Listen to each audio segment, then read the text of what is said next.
नून league और peoples party की जानिब से पीटीआई को फिर मुज़ाकरात की पेशकश की गई है। कायम मकाम सदर यूसुफ रजा गिलानी ने कहा है कि पीटीआई ने तय करना है किसके साथ मुज़ाकरात करने हैं। हुकूमत तो मुज़ाकरात के लिए तैयार है, लेकिन पीटीआई वाले किसी और से मुज़ाकरात करना चाहते हैं। इसी तरह विफाकी वजीर मनसूबाबंदी एहसन इकबाल कहते हैं बामकसद और बामायने मुज़ाकरात के लिए नून लीग के दरवाजे तमाम जमातों के लिए खुले हैं।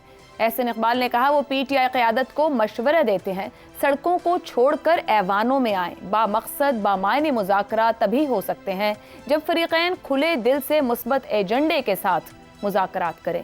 पीटीआई से मुज़ाकरात को लेकर अगर एक तरफ पीपल्स पार्टी और नून लीग के इंतहाई सीनियर रहनुमाओं का मौक़िफ़ ये है, तो दूसरी तरफ विफाकी वज़ीर इत्तलात अता तारड़ ने आज ही बानी पीटीआई के खिलाफ एक मरतबा फिर काफ़ी तल्ख बातें की हैं। अता तारड़ के मुताबिक पीटीआई की कोशिश थी कि मुल्क डिफ़ॉल्ट कर जाए और ये सियासी फ़ायदा उठा सकें।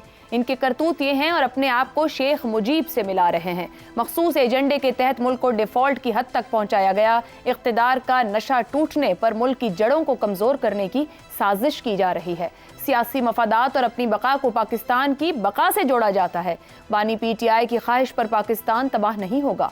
मुल्क डिफ़ॉल्ट से बच गया तो इनके अरमान टूट गए हैं। इनकी हमेशा यही कोशिश रही कि मुल्क की सालमियत को दाव पर लगाकर सियासी फ़ायदा लिया जाए।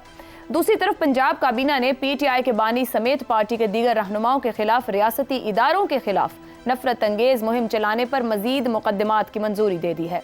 सूबाई वज़ीर इत्तलात अज़मा बुखारी के मुताबिक बानी पीटीआई मुजीबुर रहमान बनने की कोशिश कर रहे हैं। पंजाब काबीना ने उनके खिलाफ एक्शन लेने का फैसला किया है। इस हवाले से वज़ारत दाखिला बहुत जल्द ज़रूरी इक़दामात करेगी। हाल ही में होने वाली ये पेशरफ्त इस सवाल को जन्म दे रही है कि अगर एक तरफ हुकूमत वाकई पीटीआई के साथ मुज़ाकरात में संजीदा है, तो फिर पीटीआई के खिलाफ ऐसे बयानात और ताज़ा केसेस बनाने में इतनी तेज़ी क्यों दिखाई जा रही है। इस सवाल के मुमकिन तौर पर दो ही जवाब हो सकते हैं।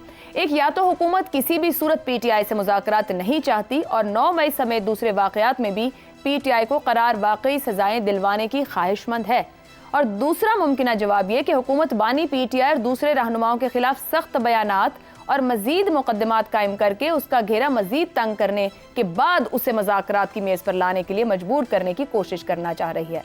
इन दोनों ही ऑप्शंस की मौजूदगी में बड़ा सवाल ये बनता है कि क्या हुकूमत इन दोनों ऑप्शंस में से किसी एक ऑप्शन में भी कामयाबी हासिल कर पाएगी।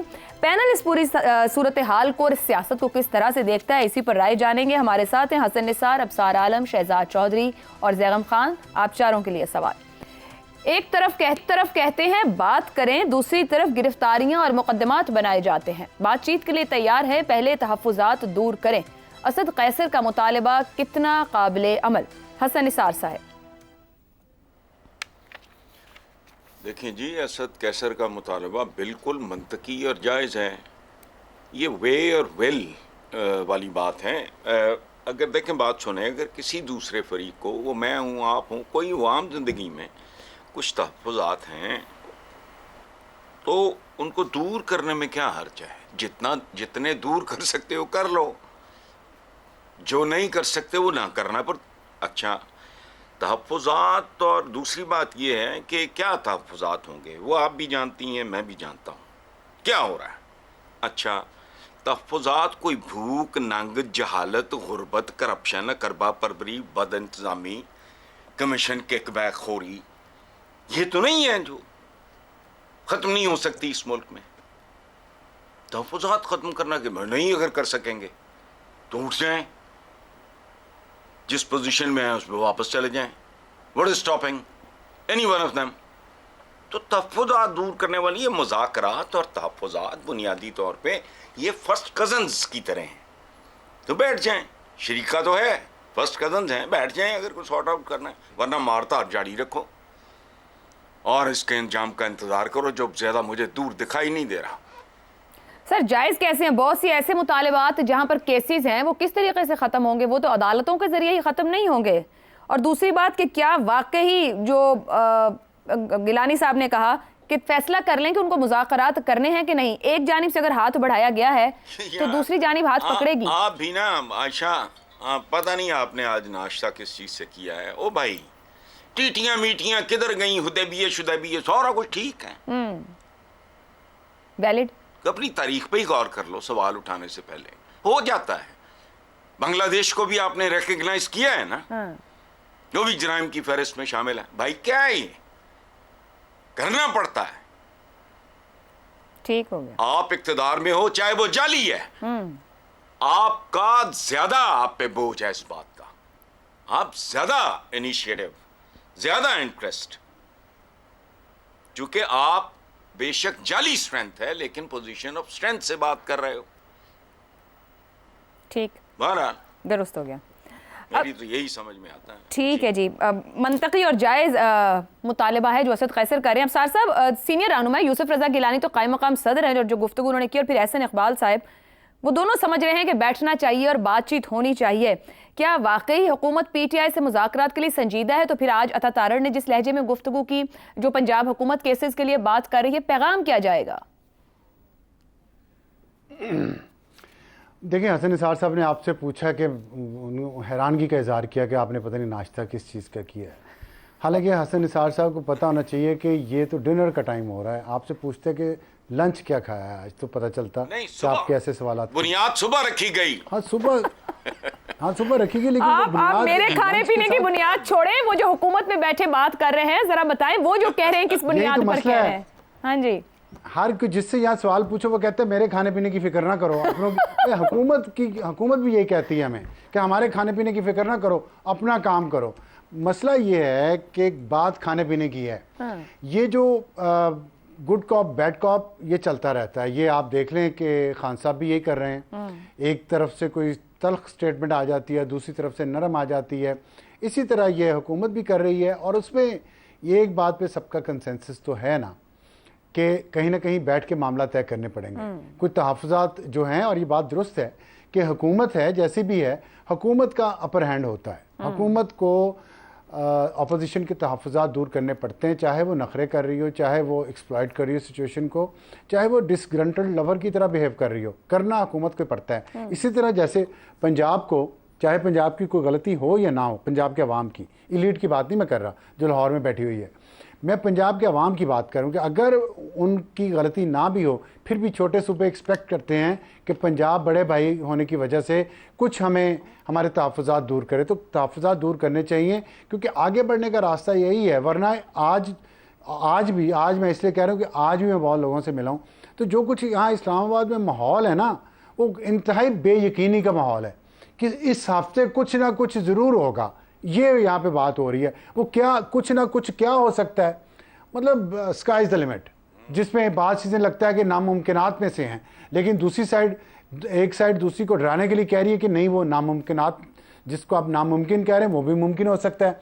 उसके बाद क्या होगा वो एक अलग कहानी है। तो इसलिए अगर सिचुएशन इतनी गंभीर हो और 50 डिग्री पे टेम्परेचर पहुंचा हुआ हो, तो आपको सर पे रुमाल रख के अंदर बैठना मुनासिब है। ठंडे पानी में वो रुमाल भिगो के सर पे रखें सब, और अंदर बैठे, क्योंकि इस मुल्क में तो सबने रहना है और सबने चलना है। सिवाय उस एलीट के जिनके इंटरेस्ट बाहर हैं, वो शायद और सार साहब, आपकी गुफ्तगू से एक बड़ा अहम सवाल है, अगर वाकई इतनी बेयकीनी की सूरत हाल, और आपने खुद कहा कि कहीं ना कहीं तो बैठना पड़ेगा, तो इस पूरी पॉलिटिकल सिचुएशन में ये जो अनसर्टेनिटी है, बड़ा भाई कौन बनेगा? कौन बड़ा भाई बन के इन सबको कहाँ बिठाएगा और ठंडे पानी से तवाज़ो करेगा? देखिए, मैं तो समझता हूँ कि बड़े भाई की पहले ठंडे पानी से भी और सत्तुओं से भी तवाज़े करने चाहिए, क्योंकि बड़े भाई जिसने सबको लेके बैठना था वो तो खुद ही मेरा ख्याल है कि इसमें पार्टी हैं। तो मैं इसके अलावा आपको क्या कहूँ। तो बड़े भाई, छोटे भाई, दरमियाने भाई, सब भाई जो है ना इस वक्त, वो उनका पारा जो है, पारा चढ़ा हुआ हो या ना हो, समझ किसी को कुछ नहीं आ रही। दिमाग गर्मी से इतना उबल गया है, और जो कुछ बात समझाने की कोशिश करते हैं उनके बारे में वैसे ही ये समझा जाता है कि ये तो बहादुरी नहीं है। तो फिर क्या कर सकते हैं, यहाँ पे ये हालात है। मतलब इस वक्त कोई भी पॉलिटिकली, हमारे पास कोई ऐसा लीडर मौजूद नहीं है जो पॉलिटिकली लीड कर पाए इस पूरी सूरत हाल को।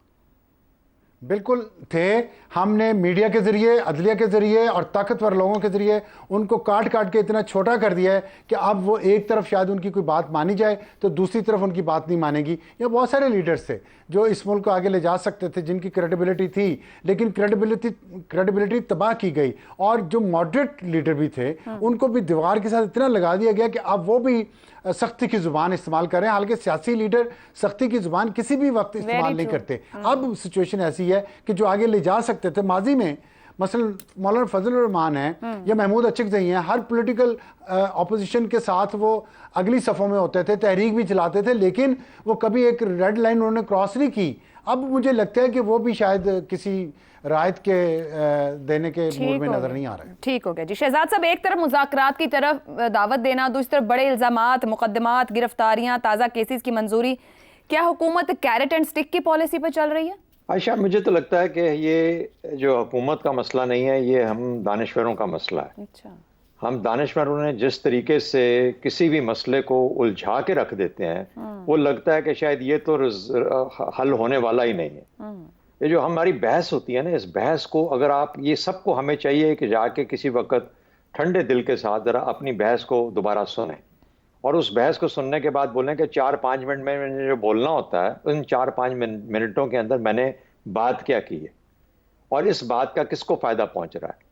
किसी एक शख्स को पहुंच रहा है, एक जमात को पहुंच रहा है, एक को मैं तोहमत लगा रहा हूं, एक को इल्जाम दे रहा हूं, या सिर्फ क्या कर रहा हूं मैं।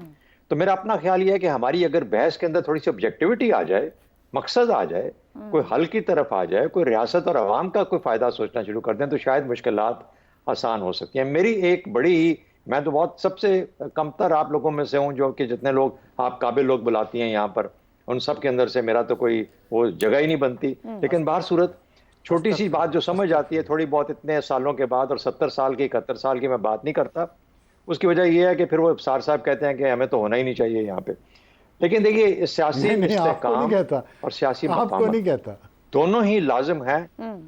हाँ, मुझे पता है, मुझे नहीं पता, मुझे एक नहीं कहते, लेकिन वो यहाँ से फिर उल्टी इनडायरेक्टली मेरे पास भी आ जाती है।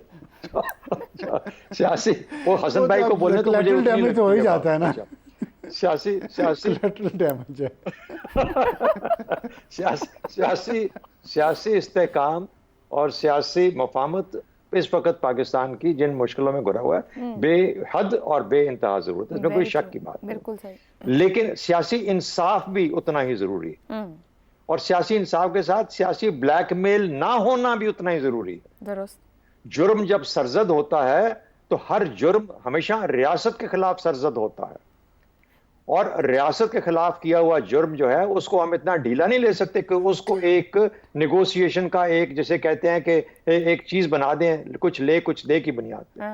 उस जुर्म को एक काबिल एतमाद इंसाफ के निज़ाम ने रिजॉल्व करना है, वो है भी जुर्म या नहीं है। तो अगर हम ये 2-4 कदम उठा लेते हैं तो फिर हमारे मसाइल के अंदर कम से कम 70% तक आसानी आ सकती है। शायद यही बातें बहुत सारी साइडें अपने अपने तौर पे करती हैं, लेकिन हम भूल जाते हैं कि जो मुफाहमत और हम जो आपस में बातचीत, चाहे ट्रूथ एंड रिकंसिलिएशन कह लो, कुछ कह लो, जो भी बात करना चाहते हैं आपस में, ये हम आपस में अशराफिया, ये जो सियासी इलीट है, सियासी इलीट, सियासी हमारे अशरफा हैं, ये आपस में बैठे कहते हैं कि आओ आके मुआहदा कर लो, मुकमका कर लो। नहीं, अगर इसको तब्दील कर दें और ये कह दें कि असल में हमारी जिम्मेदारी में 2 चीजें आ जाती हैं जब हम हुकूमत और अपोजिशन में बैठते हैं या पार्लियामेंट में बैठते हैं, एक रियासत होती है और एक अवाम होते हैं। हम जिम्मेदारी लेके आते हैं रियासत की और अवाम की। ये रियासत को इन्होंने दुश्मन बना के रख दिया, तो रियासत को दुश्मन नहीं है, रियासत की जिम्मेदारी आपके पास आ जाती है। आपने रियासत का भी भला करना है, आपने अवाम का भी भला करना है। हमारी अशराफिया सिर्फ अपना भला करती है। अगर हम एक बुनियादी नुक्ता अपनी गवर्नेंस का, मकासद का, जो दुनिया के अंदर जमहूरियत का निज़ाम है या जो भी किसी भी तरीके से नेशन स्टेट को लेकर चलने का तरीका है, वो यही है कि आपने दोनों की जिम्मेदारी लेनी है। रियासत को आप दुश्मन नहीं गर्दान सकते, और अगर ऐसी बात है तो रियासत को एग्जेक्टिव का नीचे ही रखा हुआ है और रखा जाता है। हाँ, अगर एग्जेक्टिव इतनी कमजोर हो जाए, इतनी कॉम्प्रोमाइज हो जाए, तो वो जो कोई रियासत का एक टुकड़ा इतना आपके ऊपर हावी हो जाएगा कि लगेगा कि शायद वही रियासत है। ये है हमारे बुनियादी तौर पर। तो वहां मैं एग्री करता हूं, लेकिन सियासी फाहम और तफहीम के लिए सियासी इंसाफ जरूर होना चाहिए, और हमें लेकिन सियासी ब्लैकमेल की हम कभी भी इजाजत नहीं दे सकते। अगर मामलात को अदालतों के जरिए इंसाफ के तकाजों के हिसाब से हल करने दिया जाए तो हम पाकिस्तान आगे जा सकता है। हमारे साथ और बड़े मसले हैं आगे रिजॉल्व करने वाले। अगर हम इन्हीं अपने गिव एंड टेक के अंदर लगे रहे, नेगोशिएशंस के अंदर, तो फिर हम पाकिस्तान को और पाकिस्तान के अवाम को, रियासत सबकी सांझी है, ये हम सबकी है, इस रियासत का ध्यान करना हम सबका ख्याल है। रियासत दुश्मन नहीं है और ये अवाम भी दुश्मन नहीं है। रियासत का ख्याल करें और अवाम का ख्याल करें।